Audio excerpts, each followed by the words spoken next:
বিসমিল্লাহির রহমানির রহিম।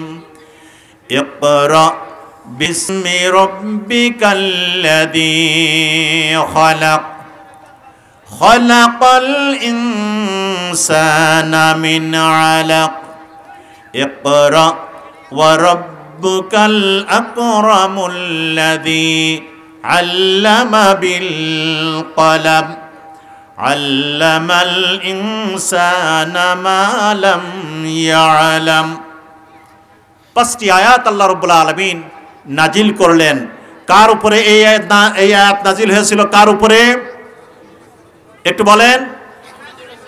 মুহাম্মদ রাসূলুল্লাহ সাল্লাল্লাহু আলাইহি ওয়াসাল্লামের উপরে আল্লাহ রাব্বুল আলামিন সর্বপ্রথম এই আয়াত নাজিল করলেন। সর্বপ্রথম এই আয়াত নাজিল করলেন রাসূলুল্লাহ সাল্লাল্লাহু আলাইহি ওয়াসাল্লামের উপরে। রাসূলুল্লাহ সাল্লাল্লাহু আলাইহি ওয়াসাল্লাম দ্বীনের দাওয়াত দিচ্ছেন, দ্বীনের দাওয়াত দিচ্ছেন। দিতে দিতে মানুষের ভিতরে যখন কিছু কথাবার্তা শুরু হলো, নতুনভাবে মানুষ দ্বীন পালন করা শুরু হলো, আস্তে আস্তে যারা ওই সমাজে আবু জেহেলের অনুসারী ছিল সেই মানুষগুলো আল্লাহ রসুল সাল্লাল্লাহু আলাইহি ওয়াসাল্লামের এই দাওয়াত দেওয়ার পরে তারা একটু নড়ে চড়ে বসলো। আল্লাহ রসুল সাল্লাল্লাহু আলাইহি ওয়াসাল্লাম এই দ্বীনের দাওয়াত দেওয়ার পরে তারা নড়ে চড়ে বসলো। আমরা কতগুলো খোদার ইবাদত করি, কিন্তু মুহাম্মদ নতুন করে কি যেন বলা শুরু করলো। তার কথা তো এত সুন্দর, তার ব্যবহার এত সুন্দর, সে দেখতে এত সুন্দর, তার কথাগুলো মানুষ মন্ত্রমুগ্ধের ন্যায় শুনে। রাসূলুল্লাহ সাল্লাল্লাহু আলাইহি ওয়াসাল্লাম দ্বীনের দাওয়াত দিচ্ছেন। একদিন বাইতুল্লাহর ছায়ায় আল্লাহর রসুল বসে আছেন। তারই প্রতিপক্ষ ওয়ালিদ ইবনে মুগীরা খুব বাকপটু ছিল। রাসূলুল্লাহ সাল্লাল্লাহু আলাইহি ওয়াসাল্লামকে এই দ্বীনের দাওয়াত দেওয়া থেকে বিরত রাখার জন্য তাকে কিছু প্রস্তাব নিয়ে আসলো। ও মুহাম্মদ, তুমি এই দ্বীনের দাওয়াত দেওয়া বন্ধ করো, তুমি কিছুদিন আমাদের ওই দেবদেবীর ইবাদত করো, আর আমরাও কিছুদিন তোমার যে আল্লাহর কথা বলছো সেই আল্লাহর ইবাদত করি। লাকুম দীনুকুম ওয়ালিয়া দীন। অনেক কথা বলার পরে আবু জেহেল পাঠিয়ে দিয়েছে কার কাছে? রাসূল সাল্লাল্লাহু আলাইহি ওয়াসাল্লামের কাছে পাঠিয়ে দিল আবু জেহেল, যে মুহাম্মদকে তো ঠেকানো যায় না, ওর কথা শুনলেই তো মানুষ কি হয়, মন্ত্রমুগ্ধের মতো কাছে চলে যায়, ওকে একটু ঠেকাও না দেখি। এবার কি শোনেন, ওয়ালিদ ইবনে মুগীরা ছিলেন বাকপটু মানুষ। আমাদের সমাজে এই গ্রাম্য সালিশের ভিতরে যারা মুরব্বীরা বসে সবাই কিন্তু কথা বলে না, কথা ঠিক কিনা বলেন? কিছু কিছু মানুষ চুপ মেরে বসে থাকে, একেবারে জিম ধরে বসে থাকে। ওই অনেক আলোচনা চলছে, এর ভিতরে এমন এক পেশমারা কথা বলে দেয়, গোটা আলোচনা শেষ। কি কথা ঠিক আছে কিনা? ওয়ালিদ ইবনে মুগীরা ছিল ওই ধরনের বাকপটু মানুষ। এবার শুনেন, আবু জেহেল, আবু লাহাব, উতবা, শাইবা কোনোভাবেই আল্লাহ রসুলকে যখন এই দাওয়াত দান করা থেকে বিরত রাখতে পারলো না, আল্লাহ রসুলের কাছে কিছু প্রস্তাব নিয়ে পাঠালো। মুহাম্মদ, তুমি যদি ক্ষমতা চাও, এই মক্কার গুরুত্বপূর্ণ কিছু প্রশাসনিক ক্ষমতা আমরা তোমার হাতে দিয়ে দিব। তুমি যদি সম্পদের অধিকারী হতে চাও, আমাদের কাছ থেকে, বিভিন্ন মানুষের কাছ থেকে সম্পদ যাদের বেশি আছে তাদের কাছ থেকে নিয়ে তোমাকে সম্পদের অধিকারী বানায় দিব। তুমি যদি সুন্দরী কোনো মেয়ে পছন্দ করে থাকো তাহলে তার কথাও বলো, তাকে তোমার সাথে বিয়ে দিয়ে দিব। মক্কার কোনো সম্ভ্রান্ত বংশে যদি তুমি সম্পর্ক করতে চাও সেটাও আমরা তোমাকে দিয়ে দিব। এভাবে প্রস্তাব দেওয়া শুরু হলো। ওয়ালিদ ইবনে মুগীরা যখন সব প্রস্তাব দেওয়া শুরু করলেন, আল্লাহ রাসূল সাল্লাল্লাহু আলাইহি সাল্লাম সব কথাগুলো মনোযোগ দিয়ে শুনছেন। কথা কি বুঝতেছেন আপনারা আমার কথা? মনোযোগ দিয়ে কথাগুলো শুনছেন। একটা পর্যায়ে বলছে, আচ্ছা আপনার দেওয়া প্রস্তাব কি শেষ হয়েছে? বলছে হ্যাঁ শেষ হয়েছে। ওয়ালিদ ইবনে মুগিরার প্রস্তাব দেওয়া শেষ হলো।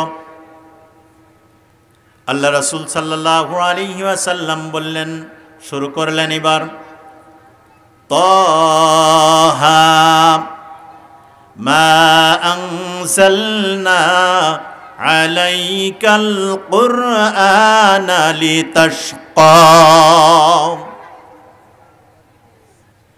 আয়াত তেলাওয়াত শুরু করলেন, প্রায় রুকুখানিক তেলাওয়াত করলেন। দুইজন পাশাপাশি বসে আছে।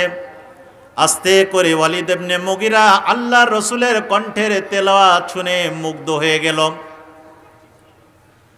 আল্লাহ রাসূলের কণ্ঠের তেলাওয়াত শুনে আল্লাহ রাসূলকে কাবু করার জন্য যে ওয়ালিদ ইবনে মুগিরা সেখানে গেল, ওয়ালিদ ইবনে মুগিরা আল্লাহ রাসূলের কথা শুনে আর কোনো কথা বলতে পারলো না। পিছনের দিকে হাতটা এভাবে দিয়ে হেলান দিয়ে বসে আছে। আহারে কি কথা শুনলাম, এত সুন্দর কথা, এত সুন্দর মিষ্টি কথা, এত সুন্দর মিনিংফুল কথা তো আর কোনো দিন শুনি নাই। চুপ মেরে মনটাকে, কথা শেষ হলো তেলাওয়াত। আল্লাহ রাসূল বললেন, চাচা আমার যা বলার ছিল আমি আল্লাহর কিতাব থেকে তেলাওয়াত করে শুনিয়ে দিয়েছি, এরপরেও কি আপনার কোনো কথা আছে? আল্লাহর কিতাব তেলাওয়াত করে শুনিয়ে দিলেন। পিছনের দিকে আমরা যখন অনেক সময় বসে থাকি, অনেক সময় একটু ঠেস দিয়ে বসি না, কথা বলেন? পিছনের দিকে অনেক সময় হাতটাকে একটু পেলা দিয়ে বসি, ঠিক আছে কিনা?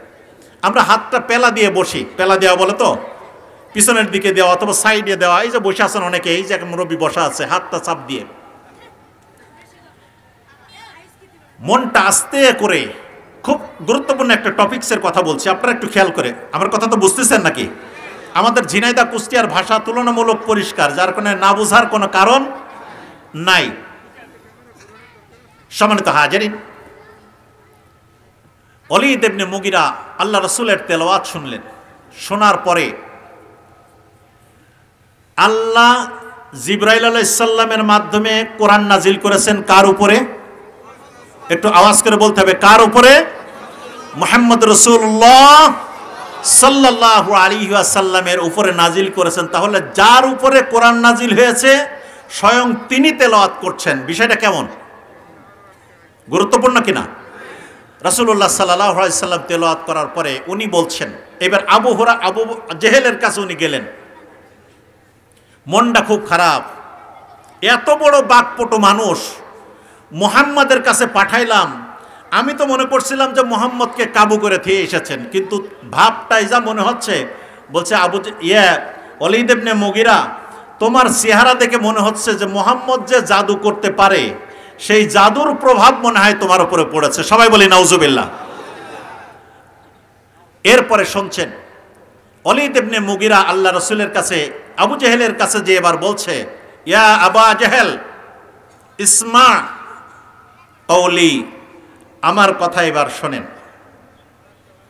এতক্ষণ ধরে মুহাম্মদের সাথে আমি কথা বলার পরে যে কথা আমি শুনলাম, ওয়াল্লাহি, আরবি ইবারতটা হলো ওয়াল্লাহি, আল্লাহর কসম, ইন্না লাহা লা হালাওয়া। ও আবু জেহেল, আমি মুহাম্মদুর রাসূলুল্লাহ সাল্লাল্লাহু আলাইহি ওয়াসাল্লামের কাছে কথা বলার পরে উনি আল্লাহর পরে নাজিল হওয়া এই কিতাব থেকে যে কথাগুলো শোনালো, ওই কথাগুলো ছিল আল্লাহি ইন্না লাহা লা হালাওয়া।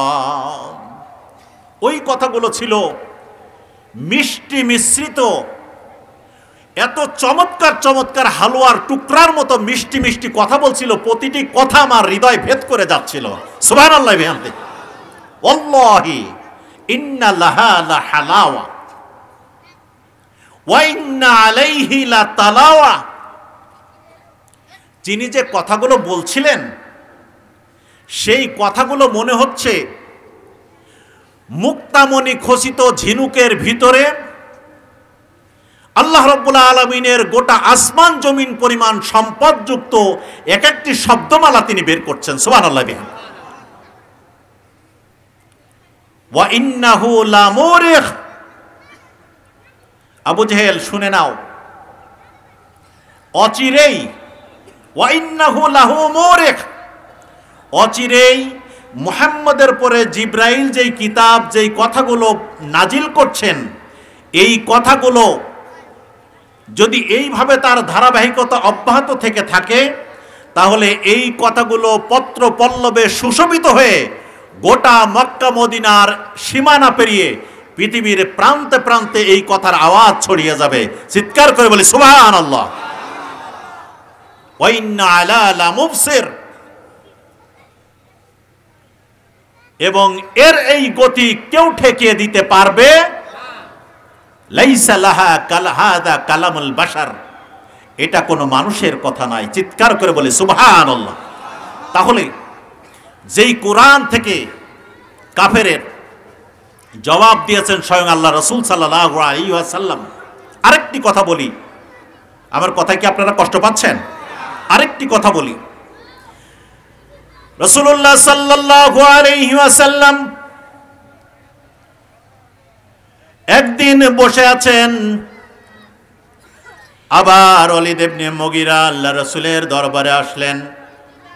এবার চিন্তা করলেন, আগে তো বিজ্ঞান ছিল না, গবেষণাগার ছিল না, সায়েন্স অ্যান্ড টেকনোলজি ছিল না, একটা মরা পচা হাড় হাড্ডি নিয়ে আল্লাহ রাসূলের দরবারে হাজির হলো।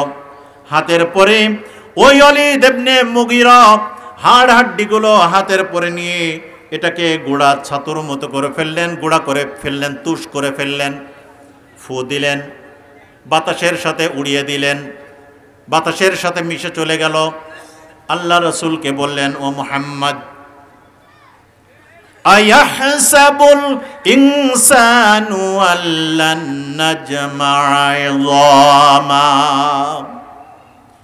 মানুষ মরে পচে হাড় হাড্ডিতে পরিণত হয়ে যাওয়ার পরেও পুনরায় কি তোমার যেই আল্লাহর কথা বলো, পরকালের কথা বলো, বিচারের কথা বলো, পরকালে জবাবদিহি করতে হবে সে আল্লাহর কাছে, আল্লাহর কথা বলো, তাহলে এই যে হাড় হাড্ডিগুলো পচে গলে মাটির সাথে মিশে গেল, বাতাসে উড়ে নিঃশেষ হয়ে গেল, তোমার সেই আল্লাহ, তোমার সেই আল্লাহ এই মরা পচা হাড় হাড্ডি মাটিতে বাতাসে মিশে যাওয়ার পরে সেটাকে আবার একত্রিত করতে পারবে?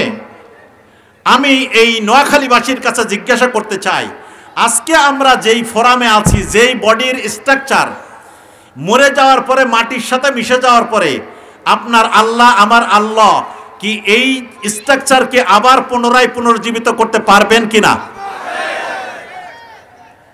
পারবেন, এই কথায় বিশ্বাস করেন যারা যারা, তারা একটু হাত তুলে তাকবীর দেন তো দেখি। নারায়ে তাকবীর। হাত নামান সবাই। তাহলে আমরা সকলে বিশ্বাস করি আলেম ওলামাদের কাছ থেকে শুনে, কোরআন এবং হাদিস থেকে শুনে।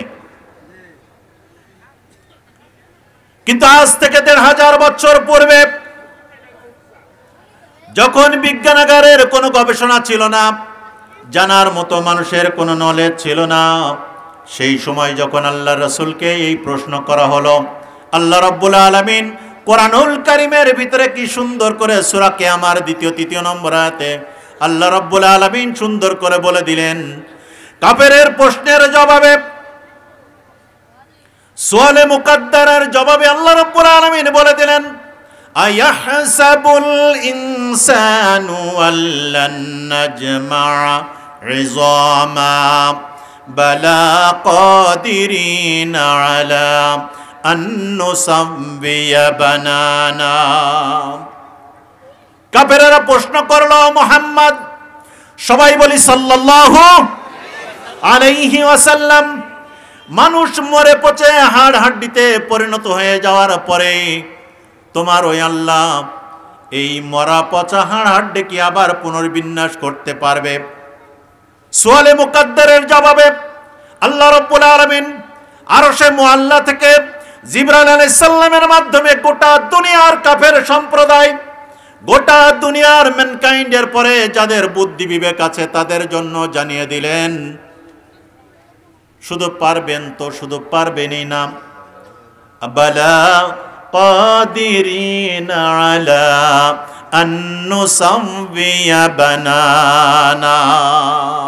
সবাই বলেন আল্লাহু আকবার। আল্লাহ রাব্বুল আলামিন বলছে পারবেন তো পারবেনই না। মানুষের আঙুলের আগায় যে ফিঙ্গারপ্রিন্ট আছে, আমরা পাসপোর্ট করতে গেলে, এনআইডি করতে গেলে আঙুলের কি দেওয়া হয়? কথা বলেন। সারা পৃথিবীর ভিতরে একজন আঙুলের ফিঙ্গারপ্রিন্টের সাথে আরেকজন আঙুলের ফিঙ্গারপ্রিন্ট মিলবে? আওয়াজ করে বলেন মিলবে? আল্লাহ সুবহানাহু ওয়া তাআলা কোরআনুল কারীমের ৭৫ নম্বর সূরা কিয়ামার ২ এবং ৩ নম্বর আয়াতে আল্লাহ রাব্বুল আলামিন কি সুন্দর করে এই ফিঙ্গারপ্রিন্টের আয়াত, আজ থেকে ১৫০০ বছর পূর্বে আমার নবীর কাছে প্রশ্ন করা হয়েছিল, মানুষ মরে পচে হাড় হাড্ডিতে পরিণত হয়ে যাওয়ার পরে ওই মানুষকে কি আবার পুনরায় তোলা সম্ভব হবে? আল্লাহ রাব্বুল আলামিন জিবরাইলকে নোটিশ করে বলে দিলেন, বালা কাদিরিনা আলা আন নুসাওয়িয়া বানানা। হ্যাঁ, হবে হবে হবে তো অবশ্যই হবে, শুধু হবেই না, এই আঙ্গুলের আগায় যে ফিঙ্গারপ্রিন্ট ছিল সেই ফিঙ্গারপ্রিন্টের তালিকা ধরে ধরে প্রতিটি বনি আদমকে কিয়ামতের ময়দানে আবার উত্তোলন করা হবে। সুবহানাল্লাহ। সম্মানিত হাজিরিন, তাহলে আমাদের কি ওই আল্লাহর কথা কি স্মরণ করা লাগবে না ভুলে যাওয়া লাগবে? আমরা যারা পেশায় আছি, ব্যবসা করি, জব করি, বিচার করি, এজলাসে বসি, চাকরি করি, বাকরি করি, বিদেশে যাই, দেশে থাকি, প্লেনে চলি, সাগরে থাকি, যত জায়গায় থাকি না কেন, পরিবারের কাছে মাত্র ৮-১০টা প্রশ্নের উত্তর দেওয়ার জন্য কিন্তু আমার এত পেরেশান। আমার কথাটাকে একটু বোঝার জন্য, আপনাদের সন্তান হিসেবে বলছি, আমার কথাগুলোকে একটু বোঝার জন্য খোরাক দিচ্ছি। আমি আপনাদের মতো এত বিজ্ঞ জ্ঞানী মানুষ নই, কিন্তু খোরাক দিয়ে কথা বলছি। স্ত্রী সকালে উঠে বলল, মাস শেষ হয়ে গেল, বাচ্চার স্কুলের ফি দেওয়া লাগবে, টাকার প্রয়োজন। শহরে যারা থাকে, মাস শেষ হয়ে যাওয়ার সাথে সাথে যেই বাড়িতে আপনি আছেন ভাড়াটিয়া এসে সিগন্যাল দেয়, মাস শেষ হয়ে গেছে, ৭ তারিখের ভিতরে ১০ তারিখের ভিতরে টাকা দেওয়া লাগবে।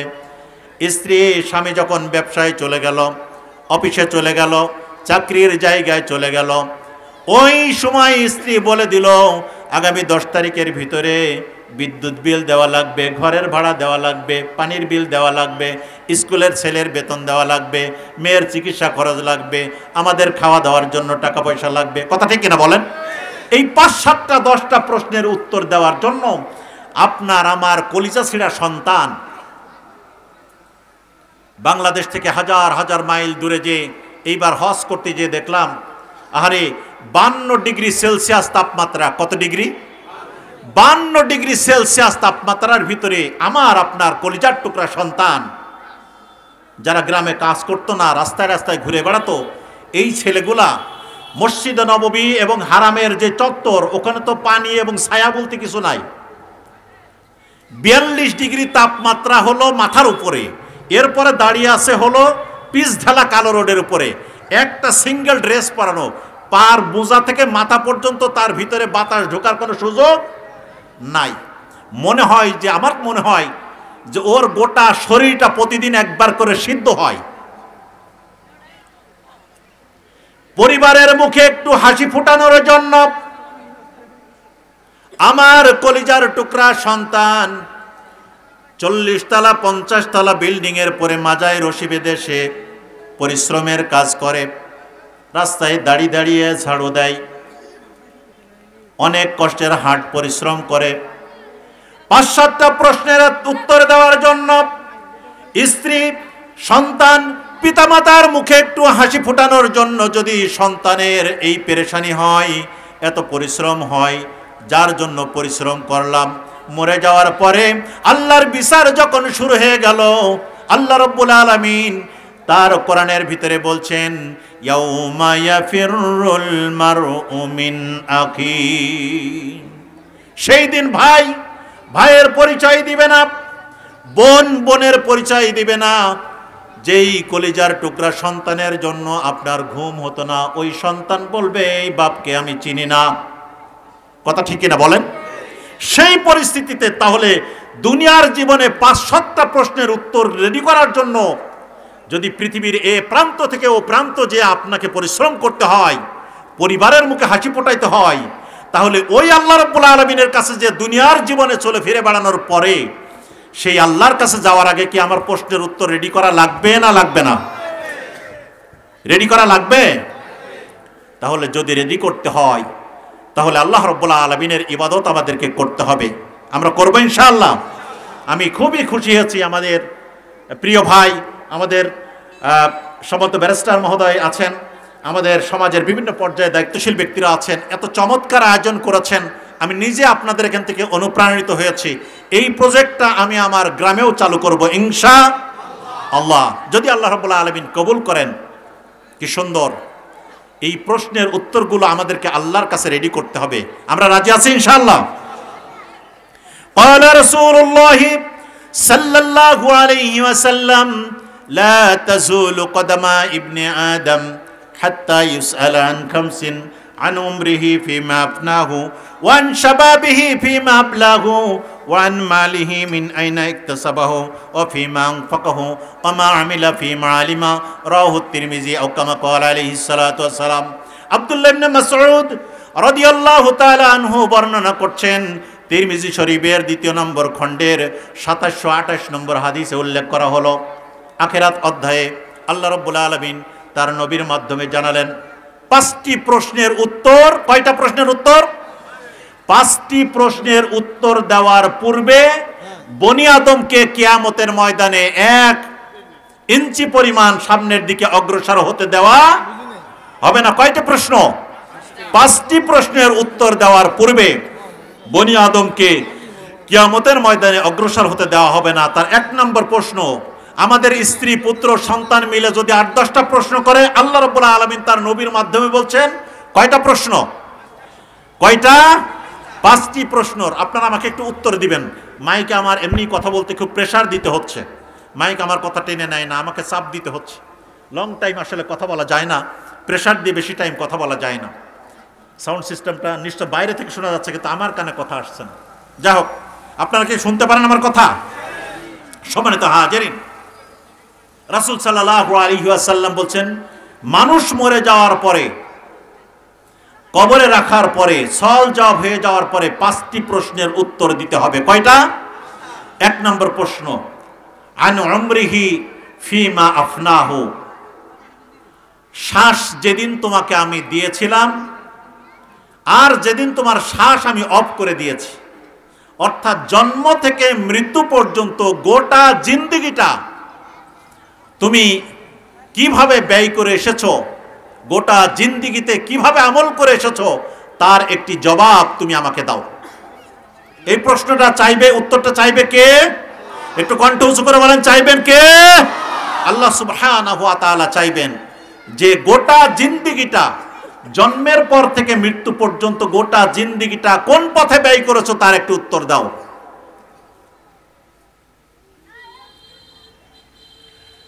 দ্বিতীয় নম্বর, আল্লাহ রাব্বুল আলামিন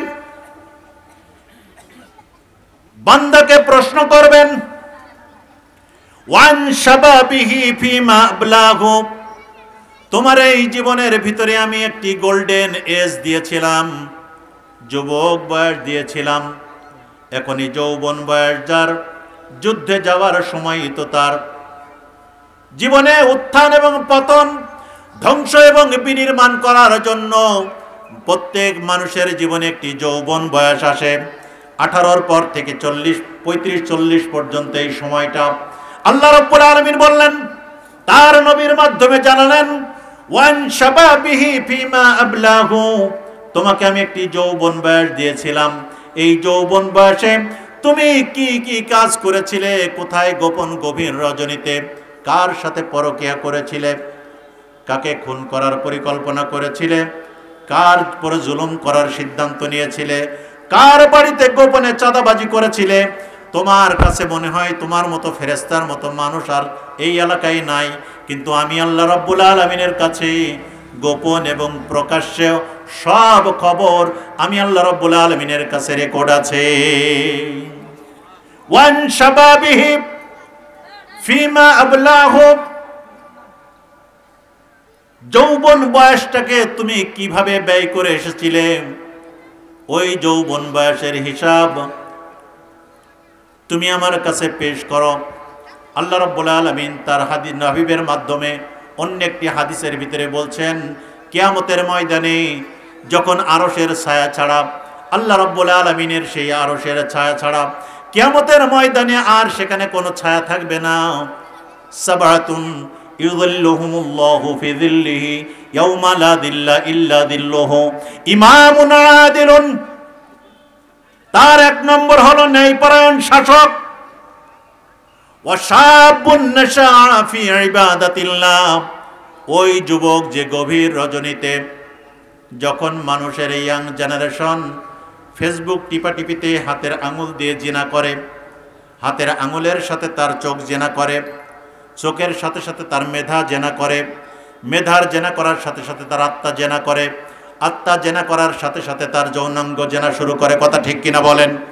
আল্লাহ রাব্বুল আলামিন দ্বিতীয় নম্বর প্রশ্ন করলেন, ওয়ান শাবাবিহি ফিমা আবলাহু, যৌবন বয়সে তুমি কোথায় কি কাজ করেছিলে, সবগুলোর রেকর্ড আমার কাছে আছে, কিন্তু তুমি একটা হিসাব আমার কাছে দাও। তিন নম্বর প্রশ্ন, রাসূলুল্লাহ সাল্লাল্লাহু আলাইহি ওয়াসাল্লাম বললেন, ওয়ান মালিহি মিন আইনা ইকতাসাবা, তুমি যে সম্পদ উপার্জন করেছিলে ওই সম্পদ উপার্জনের পদ্ধতিটা কি ছিল, অফিমা আনফাকাহু, এবং যেই সম্পদ তুমি ব্যয় করেছিলে ওই সম্পদ ব্যয়ের পদ্ধতিটা কি ছিল সেটারও একটি হিসাব দাও। চার নম্বর প্রশ্ন হয়ে যাওয়ার পরে আল্লাহ রাব্বুল আলামিন তার হাবিবের মাধ্যমে ফাইনাল কোশ্চেন জানিয়ে দিলেন। আলেমুল আমাদের কাছ থেকে, বাপমার কাছ থেকে, উস্তাদের কাছ থেকে, মুরব্বীদের কাছ থেকে যা শুনেছিলে, কোরআন এবং সুন্নাহর আলোকে যেই কথাগুলো শুনেছিলে, এই কথাগুলো যতটুকু জানতে সেই আলোকে তুমি আমল করে এসেছিলে কিনা? কয়টা প্রশ্নের কথা বললাম? আপনারা উত্তর দিবেন। এক নম্বর প্রশ্ন কি হবে? জন্ম থেকে মৃত্যু পর্যন্ত গোটা জীবনের আমলটা দাও। চাইবেন কে? বলেন। চাইবেন হলো আল্লাহ রাব্বুল আলামিন। দুনিয়ার আদালতে মিস ইনফরমেশন দিয়ে কিছুর এদিক ওদিক করা যায়, কিন্তু আল্লাহর কাছে কি করা যাবে? তাহলে তার দলিল লাগবে তো। আল্লাহ সুবহানাহু ওয়া তাআলা, আমাদের ব্যারিস্টার সাহেব আমাকে পাশে বসে হেল্প করছেন, হায়াকাল্লাহ বারাকাল্লাহ, অনেক সুন্দর, উনি অনেক কোরআনের আয়াত জানেন, মাশাআল্লাহ। আমরা ওনার জন্য দোয়া করি, আল্লাহ রাব্বুল আলামিন তাকে এই এলাকার ইসলামের খাদেম বানায় দাও, বলে আমিন। সম্মানিত হাজিরিন, আল্লাহ রাব্বুল আলামিন কি ভয়ঙ্কর কথা কোরআনে বলছে, আমি কি শোনাবো আপনাদের এই কথাগুলো? জাফরি উস্তাদের কথা শুনতে এসেছেন, আমার কথা তো আপনাদের শুনে ভালো লাগবে না, কিন্তু কোরআনের কথা তো শুনবেন আপনারা ইনশাআল্লাহ। আল্লাহ রাব্বুল আলামিন বড়ই কঠিন হবে, বড়ই কঠিন হবে আসলে সেই সময়টা। খেয়াল করেন, মাঝখানে ছোট বাচ্চারা, আপনারা তোমরা একটু উঠো না বাবা, একটু কথাগুলো একটু বলার পরিবেশ করে দাও আমাকে। আল্লাহ রাব্বুল আলামিন আমাদের জন্য বলছেন, এই যে আমরা দুনিয়াতে যারা বিভিন্ন সময় বিভিন্ন কথা এদিক ওদিক ঠারে ঠরে বলি না, ইশারায় বলি না, কথা বলেন না কেন আপনারা? আল্লাহ সুবহানাহু ওয়া তাআলা সূরা বাকারার শেষ নম্বর রুকু 40 নম্বর রুকুর প্রথম আয়াতে আল্লাহ রাব্বুল আলামিন বললেন, লিল্লাহি মা ফিস সামাওয়াতি ওয়া মা ফিল আরদ ওয়া ইন তুবদু মা ফি আনফুসিকুম আও তুখফুহু ইউহাসিবকুম বিহিল্লাহ ফায়াগফিরু লিমান ইয়াশা ওয়া ইউআযযিবু মান ইয়াশা আল্লাহু আলা কুল্লি শাইইন কাদির। আল্লাহ রাব্বুল আলামিন বলছেন, লিল্লাহি মা ফিস সামাওয়াতি ওয়া মা ফিল আরদ, আসমান এবং জমিন এতদুভয়ের মাঝখানে যা কিছু আছে এই সব কিছুর পূর্ণ রক্ষক হলাম আমি আল্লাহ রাব্বুল আলামিন। সুবহানাল্লাহ। ওয়া ইন তুবদুহু মা ফি আনফুসিকুম আও তুকফু, তুমি গোপনে, প্রকাশ্যে, মনে, ইথারে, ক্লাউডে, যেখানেই যা কিছু করে না কেন সব কিছু কথা আমি আল্লাহ রাব্বুল আলামিন রেকর্ড করে রাখি। সুবহানাল্লাহ। একটি ভয়ঙ্কর আয়াত আমার দৃষ্টিতে। আমি আজকে কোরআনের তাফসীর করার জন্য এসেছি। আপনারা তো কোরআনের তাফসীর শুনতে এসেছেন নাকি? ভয়ঙ্কর কথা আমার দৃষ্টিতে মনে হয়েছে কোরআনুল কারীমের 2-3টা ভয়ঙ্কর আয়াতের কথা বলবো, এবং এই ভয়ঙ্কর অবস্থা থেকে মুক্ত পাওয়ার জন্য একটি সম্ভাবনার আয়াত বলবো। শুনবেন আপনারা? আসুন, কারণ আমাদেরকে একদিন যেতে হবে আমাদের মহান রবের কাছে। কে কোন তরিকায় আছেন, কোন আদর্শ বিলং করেন, আল্লাহ রাব্বুল আলামিন বলছেন ডাজন্ট ম্যাটার, এটা আমার কাছে মুখ্য বিষয় নয়। আমার কাছে হলো ঈমান এবং আমল। আমার কাছে কি লাগবে? ঈমান এবং আমল লাগবে। ঈমান এবং আমল যদি ঠিক থাকে তাহলে আমি আল্লাহ রাব্বুল আলামিন তোমাকে কনসিডার করব। এবার আমরা চিন্তা করি, এদিক ওদিকে কিছু আমল টামল করে মাঝে মাঝে একটু তওবা তিসিল্লা করলে তো মোটামুটি পার পেয়ে যাব। আল্লাহ আমার মতো এত আমলওয়ালা মানুষকে পার করবে না, তাকে এই এলাকায় আবার কে আছে? আমাদের এই ধরনের মেন্টালিটি আছে না নাই? শুনে নেন, আল্লাহ রাব্বুল আলামিন মুহাম্মদ রাসূলুল্লাহ সাল্লাল্লাহু আলাইহি ওয়াসাল্লামের মাধ্যমে তার হাবিবকে জানিয়ে দিলেন, তার মাধ্যমে জানিয়ে দিলেন এই ব্যক্তি, এই ব্যক্তি, এই ব্যক্তি, এরম 10-15 জন মানুষকে জানিয়ে দিলেন এই ব্যক্তি তারা দুনিয়া থেকেই জান্নাতের সার্টিফিকেট পেয়ে গেছেন। সবাই বলেন সুবহানাল্লাহ। দুনিয়া থেকে সার্টিফিকেট এই লক্ষ্মীপুর নোয়াখালী অঞ্চলে কেউ পেয়েছে, এইটা যদি জানতে পারে তাহলে ওর দাপটে, কি কথা ঠিক কিনা বলেন? নামাজকে কয় ওয়াক্ত পড়ে আল্লাহই ভালো জানে, কিন্তু আমরা যেভাবে মঞ্চে দাঁড়িয়ে বলি যে আমার নেতা নেত্রীরা 80-90 রাকাত পর্যন্ত তাহাজ্জুদ নামাজ পড়ে, এই কথা আমরা শুনতাম কিনা বলেন? আমরা শুনতাম। ওমর রাদিয়াল্লাহু তাআলা আনহু, আল্লাহ রাসূল তাকে বললেন, ওমর তোমাকে আল্লাহ রাব্বুল আলামিন দুনিয়া থেকে জান্নাতের সার্টিফিকেট দিয়েছে, বলি সুবহানাল্লাহ। রাসূলুল্লাহ সাল্লাল্লাহু আলাইহি ওয়াসাল্লাম মেরাজে গেলেন। মেরাজে যাওয়ার পরে জান্নাত জাহান্নামের ভিজিট করলেন, অপরাধীদের শাস্তির দিকগুলো ভিজিট করলেন। অপরাধীদের ভিতরে শাস্তির ভিজিট করতে যেয়ে দেখে এক জায়গায় অনেক সুন্দর তরতাজা গোশত রয়েছে, আর তার পাশেই পচা দুর্গন্ধযুক্ত পোকাযুক্ত গোশত রয়েছে। একদল মানুষ ওই তরতাজা গোশতগুলো না ভক্ষণ করে ওই দুর্গন্ধযুক্ত পোকাওয়ালা গোশতগুলো সেখান থেকে তুলছে আর খপ খপ করে খায়, আর নাড়িভুড়িগুলো মলদার দিয়ে বের হয়ে চলে যায়। রাসূলুল্লাহ সাল্লাল্লাহু আলাইহি ওয়াসাল্লাম জিবরাইল আলাইহিস সালামকে জিজ্ঞাসা করলেন, ভাই জিবরাইল, এই মানুষগুলো কারা যারা এত চমৎকার তরতাজা গোশত থাকার পরে সেই গোশতগুলো তারা ভক্ষণ করে না, পচা দুর্গন্ধ পোকাযুক্ত গোশতগুলো তারা খাচ্ছে, এই মানুষগুলো কারা? রাসূলুল্লাহ সাল্লাল্লাহু আলাইহি ওয়াসাল্লামের প্রশ্নের জবাবে বললেন, ওই মানুষগুলো তো তারা যারা যাদের দুনিয়াতে বৈধ স্বামী বৈধ স্ত্রী থাকার পরেও তারা অন্যের সাথে পরকিয়া করেছে, অন্যের ঘরে যে তারা যৌনাচরণ করেছে। আল্লাহ রাব্বুল আলামিন কিয়ামতের ময়দানে ওই পাপের সাথে সংশ্লিষ্ট মানুষগুলো, জিনাকারগুলোকে আল্লাহ রাব্বুল আলামিন ভালো খাবারের পরিবর্তে ওই জাহান্নামের পোকাযুক্ত গোশের ব্যবস্থা আল্লাহ তাদের করে দিয়েছেন। সবাই বলি নাউযুবিল্লাহ। সেখান থেকে ভিজিট করে আসলেন। অনেক কথা ছিল, সেই কথাগুলো বলা সম্ভব নয়। জান্নাতের দিকে যাত্রা শুরু করার প্রথমেই দেখলেন কয়েকটি বড় বড় প্রাসাদ। একটি প্রাসাদ দেখে খুব পছন্দ হলো। আহারে, এত সুন্দর প্রাসাদ আল্লাহ রাব্বুল আলামিন কার জন্য নির্মাণ করেছেন? আমরা যখন ঢাকা শহরের গুলশান বাড়িধারা মাঝখান থেকে খুব কথার আওয়াজ পাচ্ছি আমি, ছোট ছোট বাচ্চাদের। তোমরা একটু চুপ করবা? আমি মনে হয় আলোচনা শেষ করে দিলে ভালো হয় কিনা? আলোচনা শেষ করে দিই।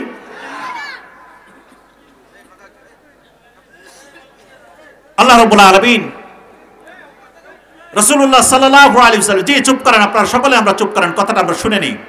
রাসূলুল্লাহ সাল্লাল্লাহু আলাইহি ওয়াসাল্লাম জান্নাতের ভিতরে ভিজিটে গেলেন। ভিজিটে যাওয়ার পরে দেখলেন যে এত সুন্দর প্রাসাদ কার জন্য নির্মাণ করা হয়েছে।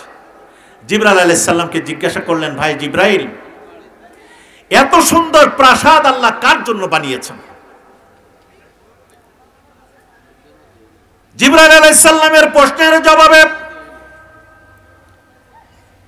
রাসূলুল্লাহ সাল্লাল্লাহু আলাইহি ওয়াসাল্লামকে, রাসূলুল্লাহর প্রশ্নের জবাবে জিবরাইল আলাইহিস সালাম বললেন, ও আল্লাহর নবী, আপনার যেই সাহাবী ইসলাম গ্রহণ করার পূর্বে আপনাকে হত্যা করার উদ্দেশ্যে রওনা দিয়েছিল, ওই ওমরের জন্য আল্লাহ রাব্বুল আলামিন খুশি হয়ে আল্লাহ রাব্বুল আলামিন ওই মানুষের জন্য, ওমরের জন্য জান্নাতে এত বড় প্রাসাদ নির্মাণ করেছেন। বলি সুবহানাল্লাহ। রাসূলুল্লাহ সাল্লাল্লাহু আলাইহি ওয়াসাল্লাম বললেন, মনে মনে তিনি চাচ্ছেন যে ওমরের জন্য এত সুন্দর প্রাসাদ নির্মাণ করেছে, যদি একটু দেখে যেতে পারতাম ভিতরের অবস্থাটা কেমন। 5 স্টার হোটেলে গেছেন আপনারা? কেউ ঢুকছেন এখানে? 5 স্টার হোটেলে কেউ ঢুকছেন? আমি দোয়া করি ঢাকা শহরে গেলে কোনোদিন আপনাদের ব্যারিস্টার সাহেব রয়েছেন, যারা শিক্ষিত মানুষ রয়েছেন, ওখানে যে মাঝে ঘুরে আসবেন, কেউ কিছু বলবে না, গেলেই স্যার বলবে। আপনি যে যদি ওখান থেকে ঘুরে আসেন, হোটেলের লবিতে যে যদি ঘুরে আসেন, স্যার বলবে। ওই লবিতে যাওয়ার পরে মনে হবে যে মানুষের তৈরি কথা, ডিজাইন, বসার জায়গা এত সুন্দর সুন্দর হয়। রাসূলুল্লাহ সাল্লাল্লাহু আলাইহি ওয়াসাল্লাম মনে মনে ভাবলেন, আহারে এত সুন্দর প্রাসাদ আল্লাহ রাব্বুল আলামিন কার জন্য নির্মাণ করেছেন? রাসূলুল্লাহ সাল্লাল্লাহু আলাইহি ওয়াসাল্লাম মাঝে মাঝে মনে হলো যে একটু ঘুরে যাই, কিন্তু আবার তিনি মনে মনে করলেন, আহারে ওমরকে আল্লাহ নিজেই সম্মান দিয়েছেন। সবাই বলি সুবহানাল্লাহ। ওমরকে আল্লাহ সম্মান দিয়ে এত চমৎকার প্রাসাদ আল্লাহ তার জন্য নির্মাণ করেছেন, ওই ওমরের অনুমতি ছাড়া তার প্রাসাদে ঢোকা যাবে? তার অনুমতি ছাড়া ঢোকা যাবে? এখানে কি আমাদের জন্য কি কোনো শিক্ষা আছে? আছে? কি শিক্ষা আছে কেউ বলবেন? আমরাও যারা এই সোসাইটিতে বসবাস করি, অনুমতি ছাড়া বহু বাড়িতে কিন্তু আমরা ঢুকে যাই, কথা ঠিক কিনা বলেন? বাড়ি যত সুন্দরই হোক, যত ভাঙাচোরাই হোক, ইসলামের সুন্নাহ পদ্ধতি হলো বাড়ির দরজায় যে মিনিমাম 3 বার সালাম দিবেন, কথা ঠিক কিনা বলেন? এই সুন্নাহকে আমরা মানতে পারবো ইনশাআল্লাহ? যার তার বাড়িতে অনুমতি ছাড়া ঢোকা যাবে? জিবরাইল আলাইহিস সালামের সাথে কথা বলে রাসূলুল্লাহ সাল্লাল্লাহু আলাইহি ওয়াসাল্লাম ফিরে এলেন, বললেন, দেখা হলো ওমরের সাথে। ওমর, কি সুন্দর প্রাসাদ দেখলাম। জিবরাইলকে জিজ্ঞাসা করলাম, ও জিবরাইল, ও জিবরাইল, এত সুন্দর প্রাসাদ কার জন্য নির্মাণ করা হয়েছে? বলল, ওমরের জন্য নির্মাণ করা হয়েছে, কিন্তু ওমর, আল্লাহ তোমাকে নিজে সম্মান দিয়েছে, তোমার অনুমতি ছাড়া তোমার প্রাসাদে আমি ঢোকাটা উচিত মনে করি নাই। সুবহানাল্লাহ। ওমর রাদিয়াল্লাহু তাআলা কেঁদে ফেললেন, বললেন, ইয়া রাসূলুল্লাহ, আপনার জন্য আল্লাহর উদ্দেশ্যে আমার জীবন কোরবানি হোক, আমার পিতামাতা আপনার উদ্দেশ্যে, আল্লাহর উদ্দেশ্যে কোরবানি হয়ে যাক। আমি তো সেই ওমর, আপনাকে খুন করার জন্য আমি রওনা দিয়েছিলাম। আপনি আমার হেদায়েতের জন্য আল্লাহর দরবারে দোয়া করেছিলেন, সেই দোয়ার বদৌলতে আল্লাহ রাব্বুল আলামিন আমাকে কবুল করলেন দিনের জন্য। আপনি আমার ঘরে ঢুকবেন, আমার পারমিশন লাগবে। ইয়া রাসূলুল্লাহ, আমি এই অপরাধ বোধ আমি কিভাবে জায়গা দিব? সুবহানাল্লাহি বিহামদিহি। যেমন রেসপেক্ট তেমন সম্মান আল্লাহ রাব্বুল আলামিন দিলেন। সেই ওমর রাদিয়াল্লাহু তাআলা আনহু, আমরা যারা নিজেরা ঈমান আমলের বড়াই করি, গৌরব করি, আমি এই কথাটা নিয়ে আসলাম এই কারণেই, কথার ভিতরে শিক্ষা আছে না? আছে কিনা বলেন? কি কারণে নিয়ে আসলাম এই ঘটনাটা? আমরা যারা মনে করি, ক্ষুদ্র কিছু আমল করে মনে করি যে অনেক আমল করেছে, আল্লাহ আমার ছাড়া এই এলাকায় জান্নাত আর কার দেবে? ওমর রাদিয়াল্লাহু তাআলা আনহু, আল্লাহ রাসূল সাল্লাল্লাহু আলাইহি ওয়াসাল্লাম ওফাত হয়ে গেল। ওফাতের কয়েকদিন আগে হুযায়ফা আল ইয়ামিন রাদিয়াল্লাহু তাআলা আনহুকে আল্লাহ রাসূল ডাক দিলেন। কাগজে লেখা মদিনার ভিতরে কারা কারা মুনাফিক ছিল তাদের একটা লিস্ট হুযায়ফা আল ইয়ামিনের হাতে আল্লাহ রাসূল সাল্লাল্লাহু আলাইহি ওয়াসাল্লাম ধরায় দিলেন।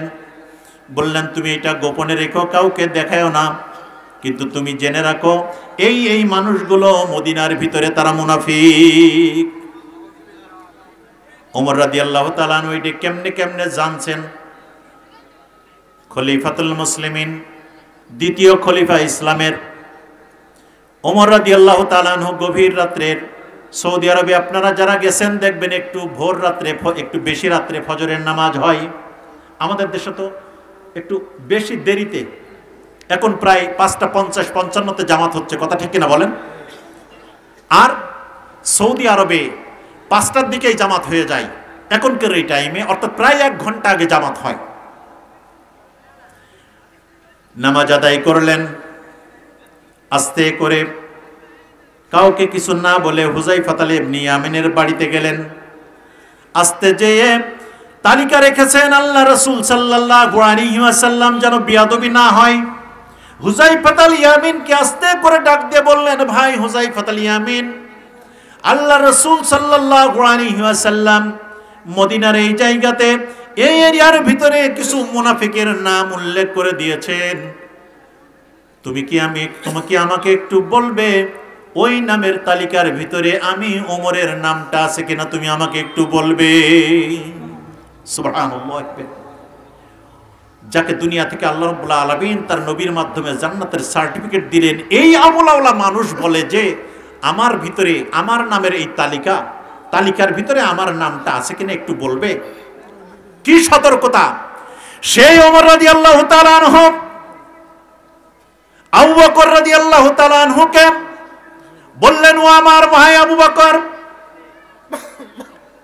আল্লাহ তোমার পরে এত বেশি খুশি হলো, এত বেশি খুশি হয়েছেন আমার আল্লাহ তোমার উপরে, আমার জীবনে যত আমল করেছিলাম সব আমলগুলো ও আবু বকর আমি তোমার আমল নামায় দিয়ে দিতে চাই।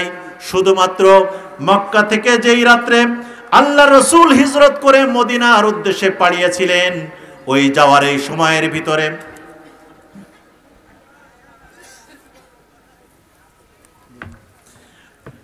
তোমার এই সময়ের ভিতরে আল্লাহ রাব্বুল আলামিন তুমি মক্কা থেকে আল্লাহ রাসূল মক্কা থেকে মদিনায় যাওয়ার এই সময় পর্যন্ত এই সময়ের ভিতরে আল্লাহ রাসূলকে আপনি সঙ্গ দিয়েছিলেন।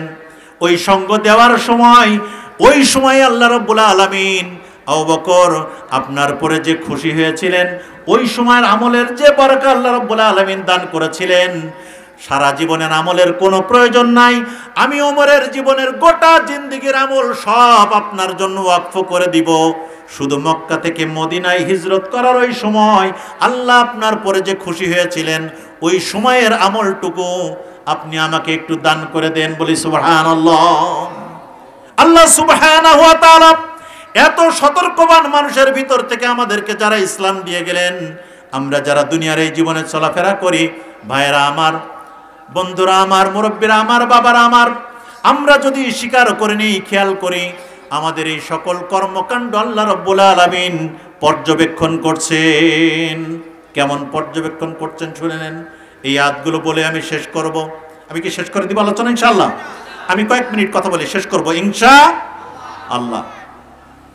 আল্লাহ সুবহানাহু ওয়া তাআলা কোরআনুল কারীমের 15 নম্বর সূরা বনী ইসরাইল 17 নম্বর কোরআন 15 নম্বর পারা 17 নম্বর সূরা বনী ইসরাইলের 13 এবং 14 নম্বর আয়াতের ভিতরে আমাদের জীবনের কর্মকাণ্ড নিয়ে আল্লাহ বলেন, ওয়া কুল্লা ইনসানিন আলজামনাহু তাইরাহু ফি উনুকিহি ওয়া নুখরিজু লাহু ইয়াওমাল কিয়ামাতি কিতাবান ইয়ালকাহু মানশুরা। আল্লাহ রাব্বুল আলামিন বলছেন, মানুষ জন্ম থেকে মৃত্যু পর্যন্ত যত কথা বলেন সব কথামালাগুলো আল্লাহ রাব্বুল আলামিন বান্দার গলার ভিতরে যে আলা জিহ্বা নামক জিহ্বাটা রয়েছে, গোটা বান্দার জীবনে যত কথা বলেছেন সব কথাগুলো আল্লাহ রাব্বুল আলামিন এই কণ্ঠনালীর ভিতরে আল্লাহ রাব্বুল আলামিন রেকর্ড করে রেখে দিয়েছেন। وَنُخْرِجُ لَهُ يَوْمَ الْقِيَامَةِ كِتَابًا يَلْقَاهُ مَنشُورًا। কিয়ামতের দিন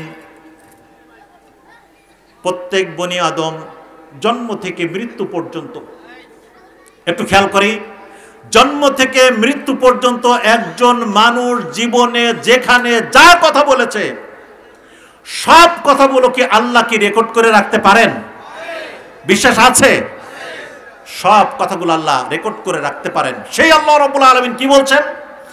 ওয়া নুখরিজু লাহু ইয়াওমাল কিয়ামাতি কিতাবান ইয়ালকাহু মানশুরা। কিয়ামতের দিন প্রত্যেক মানুষের জীবনের সব কথামালাগুলোকে অডিও এবং ভিডিও সহ প্রত্যেকের আমলনামা গলায় আল্লাহ রাব্বুল আলামিন ঝুলিয়ে রেখে দিবেন। যেখান যেই দিনের জন্য যেই কথাগুলো হয়েছিল সব কথাগুলো সেখান থেকে বাজতে থাকবে।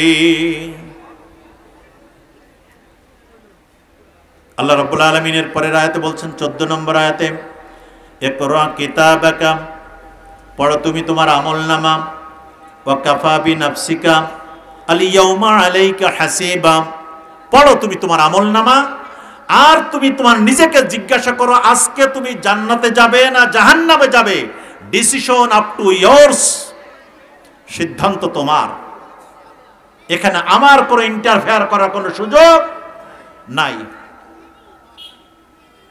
আল্লাহ রাব্বুল আলামিন এই আয়াত যদি আমরা সত্যিকার অর্থে বুঝে থাকি, এখন আমাদের মনে হইতে পারে যে দূর কবে কোন কথা বলছিলাম, এটা আল্লাহ কেমনে নিয়ে আসবে, এটার কোনো সম্ভাবনা কি আছে? আমরা যারা দুনিয়ার এই স্বাভাবিক সময়ের ভিতরে ডিবি অফিসের সাথে যাদের মোটামুটি যোগাযোগ হয়েছে কোনো ঘটনার প্রেক্ষিতে, এই যে আপনাদের নোয়াখুলের সম্ভবত হাইমসরে না কোথায় একটা ঘটনা ঘটছিল না, কি একটা ধর্ষণের ঘটনা ঘটছিল, হ্যাঁ সুবর্ণচরে, রাইট। এই প্রথমে কিন্তু কেউ ধরা পড়ে নাই, কিন্তু ডিবি স্বরাষ্ট্র মন্ত্রণালয় থেকে যখন বলা হয়েছে ওই এলাকার মোবাইল নেটওয়ার্কের টাওয়ারকে টাচ করে এই সময়ের ভিতরে ওই মোবাইলে কে কার সাথে কি কথা বলেছে ওই কথাগুলোকে তোমরা একটু রেকর্ড আকারে বের করো। ঘটনা কি আপনারা জানেন? বের করার পরে দেখলো রাত এতটার সময় মিস্টার কলিমুদ্দিন সলিমুদ্দির সাথে পরিকল্পনা করে অমুকের বাড়ি থেকে অমুকের মেয়ে বের করে নিয়ে যে তাকে ধর্ষণ করা হয়, তাকে রেপ করে মেরে ফেলা হয়। এরপরে যত কথা হয় সব কথাগুলো আস্তে করে বেরিয়ে আসলো মানুষের মেধা দ্বারা, মানুষের তৈরি করা টেকনোলজি দ্বারা। মানুষের কথাগুলো যদি ইথার থেকে ধরে নিয়ে এসে আপনাকে খুঁজে বের করা যায়, তাহলে ওই আল্লাহ রাব্বুল আলামিন বলছেন আমি এই টেকনোলজি যিনি সৃষ্টি করলেন আমি আল্লাহ রাব্বুল আলামিন তারও স্রষ্টা। সুতরাং আমার তোমার সকল কথামালাগুলো আমি আল্লাহ রাব্বুল আলামিন কিয়ামতের ময়দানে বের করে দিব। ইয়াউমা তুকাল্লিমু আল ইয়াউমা নাখতিমু আলা আফওয়াহিহিম, কোরআনুল কারীমের 36 নম্বর সূরা ইয়াসিন আয়াত নম্বর 65 আল্লাহ রাব্বুল আলামিন বললেন আল ইয়াউমা নাখতিমু আলা আফওয়াহিহিম ওয়া তুকাল্লিমুনা আইদিহিম ওয়া তাশহাদু আরজুলুহুম বিমা কানু ইয়াকসিবুন। হাত আমার বিরুদ্ধে কথা বলবে, আমার বডি আমার বিরুদ্ধে কথা বলবে, আমার চোখ আমার বিরুদ্ধে কথা বলবে, আমার যৌনাঙ্গ আমার বিরুদ্ধে কথা বলবে। সুতরাং যাকে আপনি আপন মনে করছেন কেউ আপনার আপন, আপনার আপন হলো আপনার ঈমান এবং আপনার আমল। কথা ঠিক কিনা বলেন? সুতরাং আমাদের ঈমান এবং আমল ঠিক করতে হবে। আমরা আজকের এই তাফসীর থেকে একটি শিক্ষা নিতে চাই যে আমাদের জীবনের অপরাধগুলো মাফ করায় নিয়ে আমাদের রবের কাছে যেতে হবে। এই কথার সাথে আমরা তো সবাই একমত। আমি আপনাদের কাছে জানতে চাই, মা বোনেরা সহ যারা শুনছেন, আল্লাহর সাথে মরার পরে আল্লাহর সাথে দিদার লাভ করতে চাই কারা কারা? একটু হাত তোলেন দেখি। সবাই আমরা হাত তুলি। ইয়া রাব্বুল আলামিন, আজকের এই তাফসীরুল কোরআন মাহফিল থেকে তোমার সাথে দিদার লাভ করার মতো আমল আমাদের করার তৌফিক দান করো বলে আমিন। ইয়া রাব্বুল আলামিন, আমাদের ভালো কাজ করার তৌফিক দান করুন। আল্লাহ রাব্বুল আলামিন বলছেন, ফামান কানা ইয়ারজু লিকা রাব্বিহ। কোরআনুল কারীমের সূরা কাহাফ 18 নম্বর সূরা কাহাফ এর 110 নম্বরের শেষ আয়াতে আল্লাহ রাব্বুল আলামিন বলছেন, ফামান কানা ইয়ারজু লিকা রাব্বিহ ফালইয়ামাল আমালান সালিহা ওয়ালা ইউশরিক বিইবাদাতি রাব্বিহি আহাদা। তোমরা কেউ যদি আল্লাহর সাথে দিদার লাভ করতে চাও তাহলে তোমাদের দুইটা কর্মসূচি আমি আল্লাহ দিলাম। কয়টা কাজ দিল? দুইটা কাজ। 1 নম্বর, ফালইয়ামাল আমালান সালিহা, সকল ধরনের সৎ কাজ করতে হবে, কোনো খারাপ কাজের সাথে আমার কোনো সম্পৃক্ত থাকতে পারবে না। আর ওয়ালা ইউশরিক বিইবাদাতি রাব্বিহি আহাদা, এবং আল্লাহ রাব্বুল আলামিনের সাথে কাউকে শরীক করা যাবে। আলহামদুলিল্লাহ, এই দিক থেকে আমি জানি না এই এলাকার অবস্থাটা কেমন। এই এলাকার মানুষ কবরে মুরগি টুরগি খুব বেশি দেয় না, দেয় এই শিরক জাতীয় নাই, আমি জানি যতটুকু যা জানি।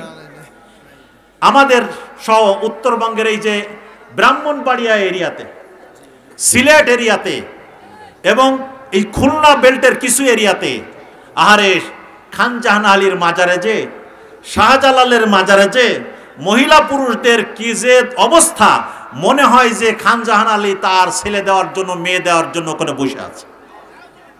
সন্তান দেওয়ার মালিক কে? নেওয়ার মালিক কে? আল্লাহ রাব্বুল আলামিন। সুতরাং শিরক করা যাবে না। আর আমলে সালেহ করতে হবে, সৎ কাজ করতে হবে। মানুষের হক নিয়ে সিনিমিনি খেলা যাবে না। আমাদের দেশের মানুষেরা এই জায়গায় কম্প্রোমাইজ করতে চায় না।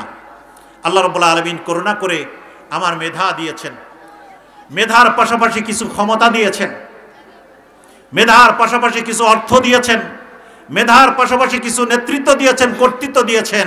যখন আল্লাহ রাব্বুল আলামিন এইগুলো দেয় তখন আমরা দেমাগী হয়ে যাই, অহংকার করে ফেলি এবং আল্লাহ রাব্বুল আলামিনের সেই কথাগুলোকে অগ্রাহ্য করে আমরা জুলুমের পথ বেছে নেই। কথা ঠিক কিনা বলেন? আমরা এই কাজগুলো করি। এই কাজগুলো করা যাবে না। আমাদের দেশের খুবই দুঃখজনক একটি বিষয়, এই কথাটা বলে আমি শেষ করতে চাই। আমাদের দেশের ইকোনমি ডেভেলপের জন্য কৃষকের ছেলেরা, গ্রামের সাধারণ মানুষের ছেলেরা, মেয়েরা দেশে বিদেশে পাড়িয়ে যে ফরেন রেমিটেন্স সংগ্রহ করে। এই এলাকায় তো প্রচুর মানুষ বিদেশে থাকে।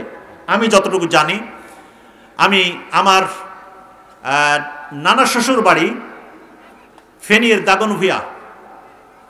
দাগনভূঞা চিনেন আপনারা? আমি জানি তাদের বাড়িতে মুন্সি বাড়ি, একটি বড় পরিবার, 24-25 জন মানুষ, এর ভিতরে পুরুষ আছে, তার ভিতরে 20 জনই হলো দেশের বাইরে। তো অধিকাংশ পরিবারে বিদেশে থাকে, সাধারণ মানুষের, সাধারণ পরিবারের সন্তানেরা। তাহলে আমাদের দেশের খাবার যোগাচ্ছে আমাদের দেশের কৃষকেরা। এদেশের 18 কোটি মানুষের খাবারের যোগান আল্লাহ তাদের মাধ্যমে দিয়েছেন। সুতরাং মানুষের মুখে খাবার তুলে দেওয়ার জন্য কৃষকেরা অবদান রেখে চলেছেন। বিদেশ থেকে ফরেন রেমিটেন্স নিয়ে আসার জন্য কৃষকের ছেলে মেয়েরা অবদান রাখছেন। কথা ঠিক কিনা? আমরা যারা কাপড় পরছি, এই যে গায়ের এই কাপড়, মাথার টুপি, আপনার গায়ে যে জামা কাপড়, এই গার্মেন্টসের চাকা চালু রেখে সেখানেও আমাদের দেশের গ্রামের সাধারণ পরিবারের ছেলে মেয়েরা যে অর্থনীতির চাকা শক্তি চালু রাখে। কথা ঠিক কিনা বলেন? কিন্তু আমরা যারা কত অকৃতজ্ঞ। খাবার জুগাচ্ছে আল্লাহর ইচ্ছায় কৃষকের ছেলেমেয়েরা, বিদেশ থেকে মাথার ঘাম পায়ে ফেলে টাকা নিয়ে এসে দেশে টাকা নিয়ে আসছে আমাদের গরিব মানুষের ছেলেমেয়েরা, গরিব পরিবারের সন্তানেরা। আমার পণ্যের কাপড় তৈরি করার জন্য তারা গার্মেন্টস সেক্টরকে উজ্জ্বল করে রেখে দেশের ইকোনমির চাকাকে, পরিবারের গরিব মানুষের সাধারণ পরিবারের সন্তানেরা, কথা ঠিক কিনা বলেন? কিন্তু আমরা যারা রাজনীতির নামে, ব্যবসার নামে, অর্থনীতির নামে যারা একটু বড় চেয়ারে বসে যায়, এই মানুষগুলো দেশের টাকা বিদেশে কোটি কোটি হাজার হাজার কোটি টাকা বিদেশে পাচার করে, কথা ঠিক কিনা বলেন? আল্লাহ রাব্বুল আলামিন বলছেন আমি ছাড় দিই, ছাড় দিই, ছাড় দিই, কিন্তু দিন শেষে ছেড়ে দিই না। আমরা এই ইতিহাসগুলো চোখের সামনে দেখছি। সুতরাং দেশের প্রশ্নে, স্বাধীনতা এবং সার্বভৌমত্বের প্রশ্নে আমরা দল মত বুঝি না, সবার আগে দেশ, কথা ঠিক কিনা? সবার আগে মুসলমান হিসেবে আমার ঈমান, এরপরে দেশের সন্তান হিসেবে আমার দেশ হলো এক নাম্বার।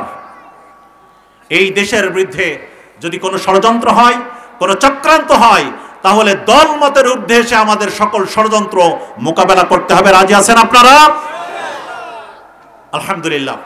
আমরা এই কথাগুলো বলে আমাদের আল্লামা সৈয়দ কামাল উদ্দিন জাফরি হাফিজাহুল্লাহ তার অসুস্থতার জন্য দোয়া করে, আপনাদের সকলের জন্য সুস্বাস্থ্য কামনা করে, যারা এই আয়োজন করেছেন, দীর্ঘ সময় ধরে কোরআন এবং হাদিসের কথা শুনেছেন, আমি যেই কথাগুলো আপনাদের সাথে বলেছি, আমি আমার মন গড়া কোনো কথা এখানে বলার চেষ্টা করি নাই। প্রতিটি কথা মনে হয়েছে যে কোরআনের তাফসিরটাকে কোরআনের তাফসিরই হওয়া উচিত, সেই পয়েন্ট অফ ভিউ থেকে আমি কোরআনের তাফসির আপনাদের করার জন্য চেষ্টা করেছি। আমার যদি ভুল ত্রুটি হয়ে থাকে তাহলে ক্ষমা সুন্দর দৃষ্টিতে দেখবেন।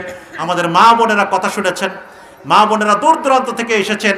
আমাদের মা বোনদের প্রতি আমাদের অনুরোধ হলো স্বামীর আনুগত্য করা, সংসারটাকে সুন্দরভাবে গুছিয়ে সংসারটাকে একটি সুস্থ সাবলীল সংসার হিসেবে গড়ে তোলার জন্য আপনাদের ভূমিকা রাখা, আমার সন্তানটাকে আদর্শ মানুষ হওয়ার জন্য সন্তানের প্রতি নজর রাখা এবং মুরব্বীদের সম্মান করা, এই জিনিসগুলো আমরা যদি আমাদের সন্তানদেরকে শিখাইতে পারি, আমাদের এই দেশ ফুলে ফলে সুশোভিত হবে। আমাদের এই দেশ, এই গ্রাম থেকে উঠে যাওয়া সন্তানগুলো দেশ পরিচালনা করবে, বিশ্ব পরিচালনা করবে। আমি বিশেষ করে 5ই আগস্টে ঘটে যাওয়া যেই ঘটনাগুলো ঘটে গেল, বাংলাদেশের কত হাজার সন্তান আমাদের দেশের মানুষেরাই তাদেরকে গুলি করে মারলো, আমরা ওই সন্তানদের যারা নিহত হয়েছেন, যারা আহত হয়েছেন, যারা খুন হয়েছেন, এই ঘটনার সাথে যারা সংশ্লিষ্ট আছে, বাংলাদেশের আইন আদালতের আলোকে প্রত্যেকে তার স্ব স্ব অপরাধের বিচার চায়। আপনারা বিচার চান কিনা? প্রত্যেকেই তার বিচার পাইতে হবে। আমরা আশা করছি আল্লাহ রাব্বুল আলামিন বাংলাদেশকে একটি আইনের শাসন এবং রাজনৈতিক দুর্বৃত্তপনার ব্যানারে মানুষকে গোলাম বানিয়ে রাখার জন্য রাজনীতিবিদদের একটি অশুভ অংশ যেই কাজগুলো করে থাকেন, এই কাজ দয়া করে করবেন। আমাদেরকে স্বাধীনভাবে বাঁচতে দিন, স্বাধীনভাবে মাথা উঁচু করে দাঁড়াইতে দিন। আমরা অন্য দেশের প্রেসক্রিপশন নিয়ে আমাদের দেশকে পরিচালনা করতে চায় না। আমাদের দেশের যোগ্য সন্তানেরা আমাদের দেশ চালাবে, কথা ঠিক কিনা? এই দেশের সন্তানেরা দেশ চালাবে। আমার দেশের পতাকা ছিঁড়া হয় পাশের দেশ থেকে, আমার দেশের পতাকার পরে পা দিয়ে থুতু ফেলছে ইন্ডিয়ার এই মানুষ যারা নাকি বাংলাদেশিদেরকে বন্ধু বলে। আমাদের দেশের একই চালের নিচেই, একই পাড়ার ভিতরে মসজিদে আজান হয়, মন্দিরে তারা তাদের ধর্মীয় উৎসব পালন করে, কোনো সমস্যা নাই। তারা নাকি সারাদিন আমাদের এখানে গন্ডগোলই দেখে, দেখে কিনা বলেন? মিডিয়া দিয়ে সারাদিন প্রচারণা করতে থাকে। আমরা ইন্ডিয়াকে বলতে চাই, আপনারা স্বাধীন রাষ্ট্র, আমরা স্বাধীন রাষ্ট্র, আমাদের দেশকে নিয়ে অযথা হস্তক্ষেপ করবেন না, কথা ঠিক কিনা বলেন? আমাদের দেশকে নিয়ে অযথা হস্তক্ষেপ করবেন না।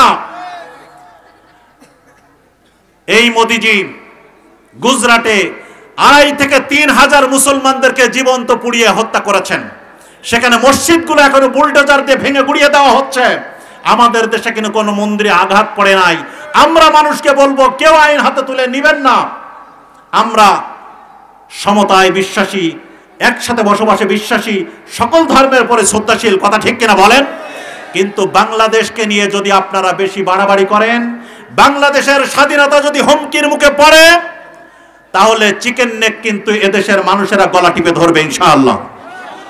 চিকেন নেক সেভেন সিস্টারকে গলা টিপে ধরবে ইনশাআল্লাহ। কাশ্মীর স্বাধীন হবে, গুজরাট স্বাধীন হবে, বাইতুল বাবরি মসজিদকে আপনারা রেখেছেন, সেখান থেকে এই আওয়াজ উঠবে ইনশাআল্লাহ। সুতরাং আমরা আমাদের সমতার ভিত্তিতে, মর্যাদার ভিত্তিতে বসবাস করতে চাই। আপনার দেশের ভিতরে বিষয়গুলো আপনারা দেখেন, আমাদের সন্তানেরা আমাদের দেশ দেখবে। কথা ঠিক কিনা বলেন? এই জন্য আসুন আল্লাহ রাব্বুল আলামিনের কাছে আমরা তৌফিক কামনা করছি। এ দেশ আমার দেশকে আমি আমার মায়ের মতো ভালোবাসি, আমি আমার পিতার মতো ভালোবাসি। এদেশে আজানের আওয়াজে মানুষ ঘুম থেকে জেগে ওঠে, আজানের আওয়াজ শুনে ঘুমের কোলে ঢুলে পড়ে। সে দেশে দুঃখী মানুষ, খেটে খাওয়া মানুষ, অসহায় মানুষ, সকলে মোরা সকলের তরে, প্রত্যেকে মোরা পরের তরে, এই কথা নিয়ে আমাদের দেশে আমরা পরিচালিত হই। সুতরাং একটি সুন্দর দেশ গঠনের জন্য আমরা বাংলাদেশের প্রান্তে প্রান্তে কথা বলি, প্রতিটি জায়গার মানুষগুলোকে দেশপ্রেমে উদ্বুদ্ধ হওয়ার জন্য কথা বলি।